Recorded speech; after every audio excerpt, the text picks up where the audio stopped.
It's a clash of titans at the 2014 Olympiad.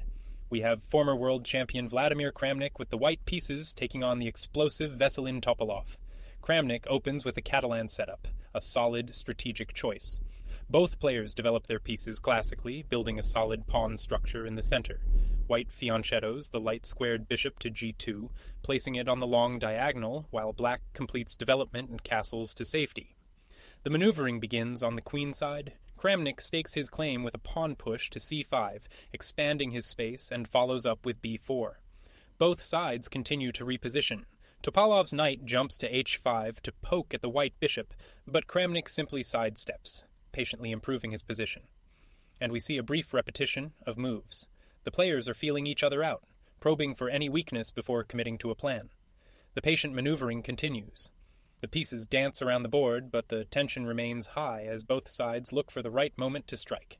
Again, the moves repeat. It looks like we might be heading for a draw by repetition, but don't be fooled. The game is about to explode. After a long strategic battle, Kramnik breaks the calm. The pawn pushes to f4, cracking open the center and signaling that the real fight is about to begin. And here it is. Topalov uncorks a brilliant sacrifice with knight takes pawn on c5.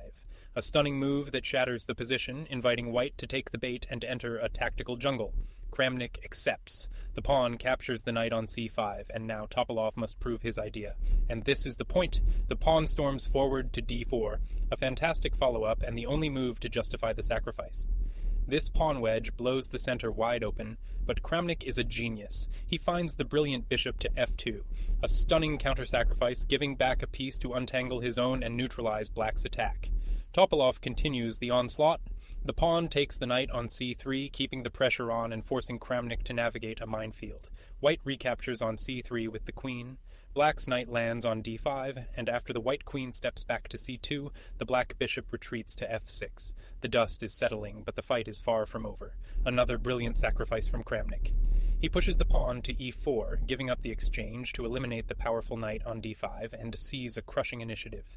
Topalov accepts the offer as the bishop captures the rook on a1. And this is the entire point of the sacrifice. The pawn takes the knight on d5. This creates a monster-passed pawn that will become the star of the show. Black's queen comes to f6, white pushes the d-pawn to d6. Black's queen zips to c3, and white's queen drops back to d1 to defend.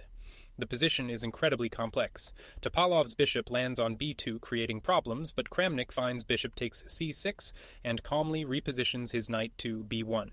The fight for control intensifies. Black creates a passed pawn threat of his own with the e5 push, but Kramnik's knight hops back into the game at c3. And right here, Topalov makes a crucial slip. He had a way to keep the balance, but the move he plays hands the advantage to Kramnik. The stronger try was bishop to c4, and after pawn takes e5, the queen moves to e6. Then pawn to c6, and the rook lifts to b3, keeping the game alive. But in the game, Topalov played queen to e6 immediately, and this allows white's knight to jump into a dominant square, seizing control. And Kramnik pounces. The knight lands on d5, a monster piece. Black's queen grabs a pawn on h3, but white's bishop calmly drops back to g2. Now another inaccuracy from black, who is struggling to deal with white's pressure. The move played allows the passed pawn to become unstoppable. A better defense was queen to g4. After pawn takes e5, the rook comes to e8, and after pawn to c6, the rook recaptures on e5, holding the line. Instead of that, Topalov played queen to h5, and this tactical oversight gives Kramnik the green light to push his winning pawn. And here comes the pawn. It marches to d7, one step away from glory. After a couple of captures, black's bishop grabs a pawn on a3, but it's too little, too late, and now, the stunning conclusion. Kramnik unleashes a brilliant queen sacrifice, taking the rook on b8. This is the most decisive way to win, eliminating the only piece that could stop the pawn. Topalov is forced to recapture as his rook takes the queen on b8. Kramnik delivers a key check with the rook landing on e8, and a fantastic defensive try from Topalov. The king steps to h7, the only move to avoid an immediate disaster and prolong the game. But Kramnik is ice cold. He plays the great rook takes rook on b8, the only move to secure the win, correctly calculating that his promotion threat is unstoppable. Here's the point. If black's bishop takes the pawn on c5, white's pawn promotes to a queen on d8. Black can give a check with bishop to f2, but the king simply takes the bishop, and white is winning the queen. Topalov gives a desperate check with the queen to d1, and Kramnik finds the perfect square. King to h2, the only winning move, sidestepping any perpetual check tricks and preparing to promote. Black gives one last check on h5, but White's bishop simply blocks on h3 and the game is over. And here, in a lost position, Topalov makes the final mistake. There was a way to resist a little longer, but this loses instantly. The better try was queen takes knight on d5, pawn to d8, promotes to queen, queen takes queen on d8, rook takes queen on d8, bishop to b2. But back in the game, Topalov played queen to f3, and this allows White to promote with decisive effect. Kramnik promotes the pawn to a new queen on d8.